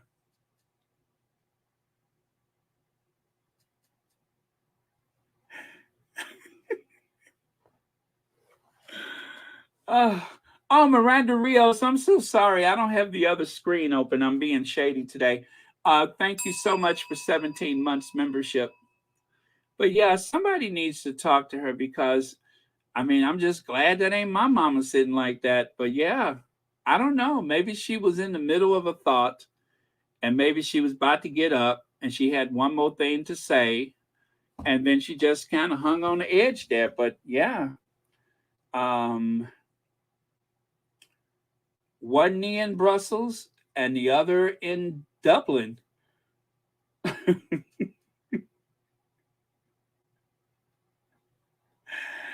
And with that, you guys, with that, I am done for today. I have slandered, I have maligned, I have caused a great deal of controversy. Uh,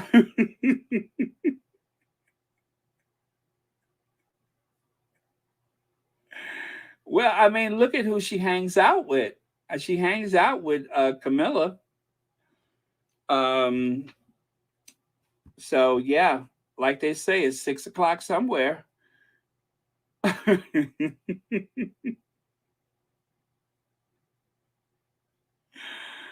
Oh, you guys. Anyway, I have had fun today. Thank you so much, and I will definitely see you guys tomorrow.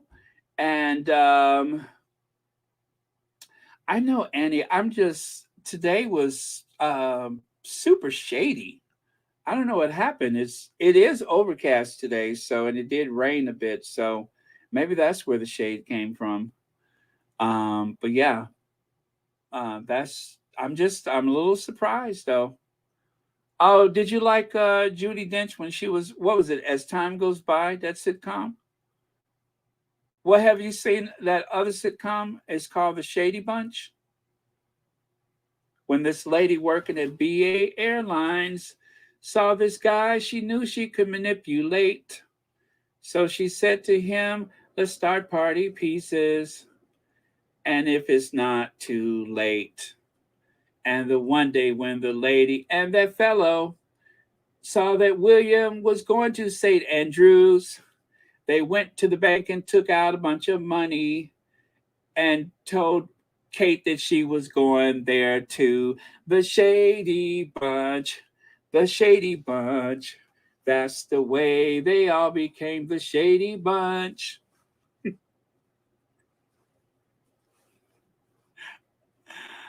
Oh, man.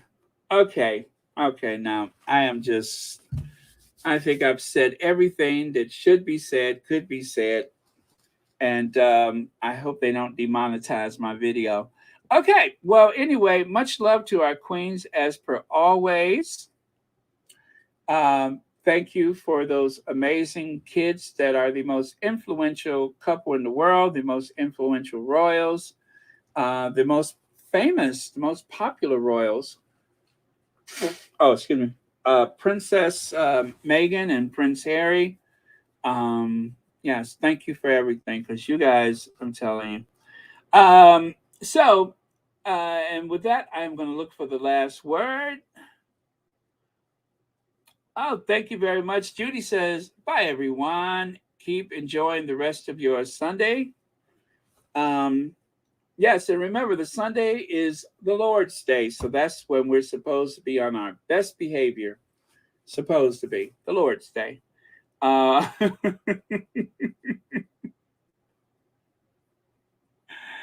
also, word to the wise, if you ever, and I do mean if you ever encounter anything like this on your stoop, number one, try to think of who you have offended or what you have done, because chances are, if you get one of those, you probably deserved it. And number two, make sure you call the Police! Police! Police! Help! Police! Help! Police! Help! Help! Police! Help! Yes, if you ever see one of those on the stoop, make sure you call the popo, because you never know who or why it was left there. So don't take any chances. You just, call the popo. Don't pretend like you didn't see it. Don't try to downplay it like, oh, this must be a mistake. Number one, you probably have offended someone who was really nice, and the Sussex squad started praying, and next thing you know, you got that on your stoop. So just say, Got time for that? and then you just kick it across the street, right? You just say, Got time for that? you kick it across the street, and you call the popo, and then you're done with it.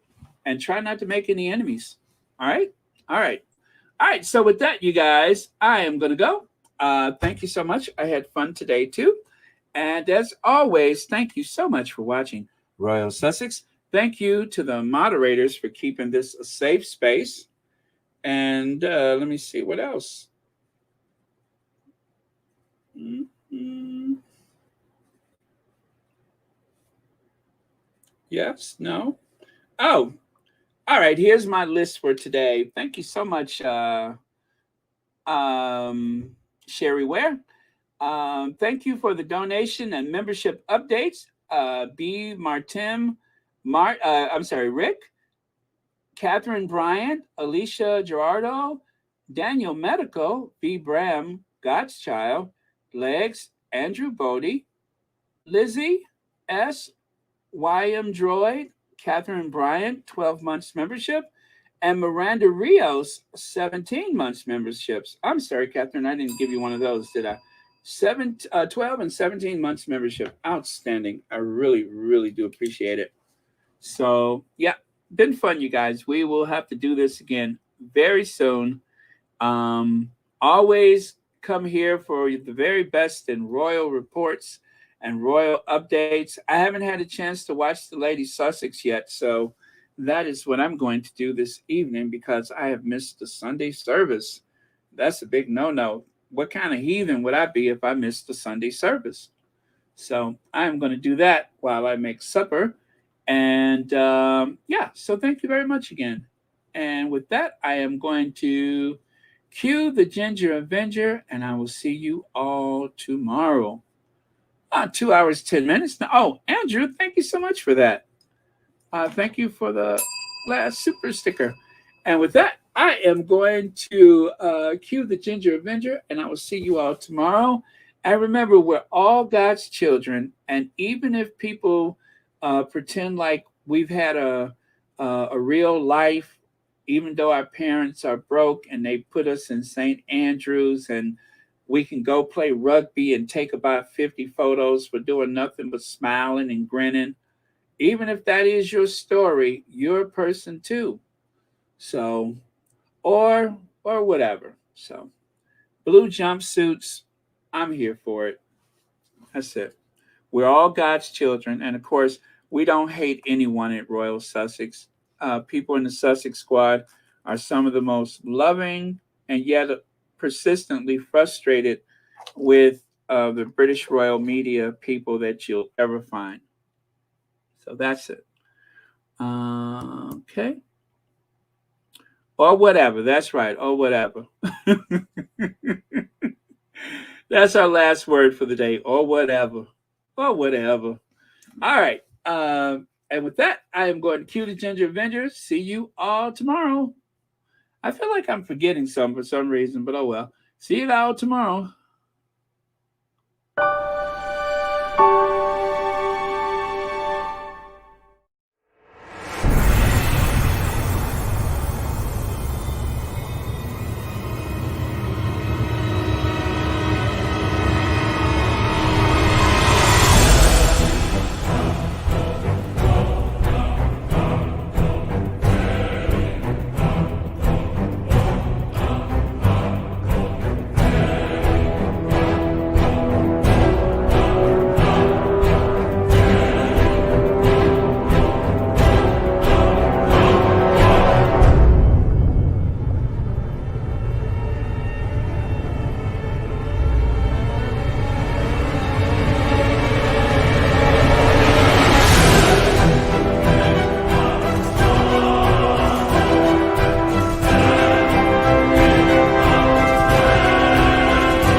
Oh, let me get that horrible photo off of there. I didn't know that was the last thing I left on there. Ugh. Ooh.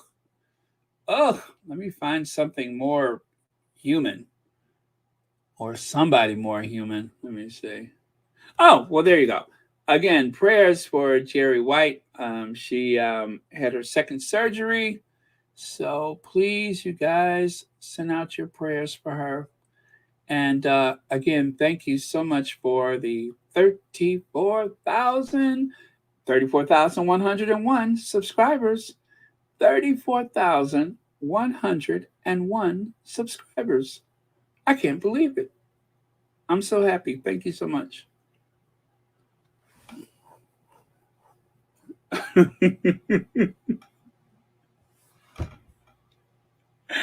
Marianne Morris. Now, see, I think I'm being a bad influence, Marianne Morris. I think I'm being a very, very bad influence on you.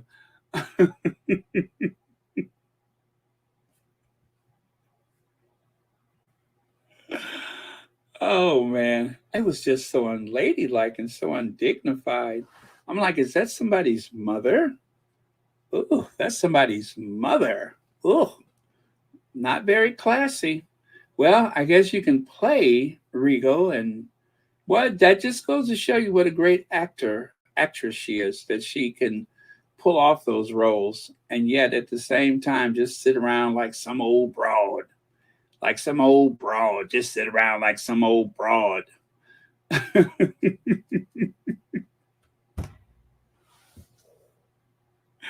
That'll be her next sitcom, This Old Broad, about a lady who was an esteemed actor. And for years, she earned every award possible. She became a dame of the empire. And yet, little known to the public, she's just some old broad. Just some old broad sitting up somewhere.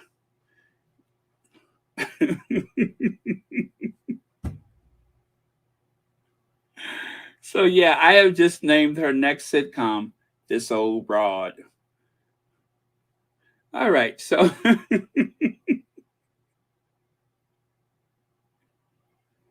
and the winner is This Old Broad with Dame Judi Dench.